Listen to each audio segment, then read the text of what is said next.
BCL bagikan momen bulan madu peluk mesra Tiko di kolam renang. Bunga Citra Lestari alias BCL sedang menikmati bulan madu bersama sang suami, Tiko Aryawardana. BCL mengunggah kegiatannya selama bulan madu di Bali. Resmi jadi suami istri, BCL dan Tiko tidak ragu mengumbar kemesraan. BCL dan Tiko terlihat melakukan pijat di sewa saung beratap jerami. Keduanya juga menikmati sarapan bersama.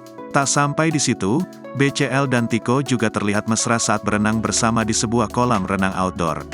Ini merupakan momen perdana pelantun lagu "Sunni" itu dalam mengekspos kehidupan asmaranya setelah melepas masa janda.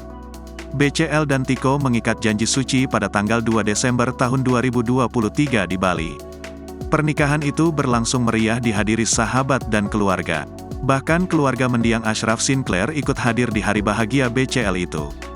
Putra sematawayang BCL, Noah Sinclair, terlihat tak kalah bahagia di hari pernikahan sang ibu.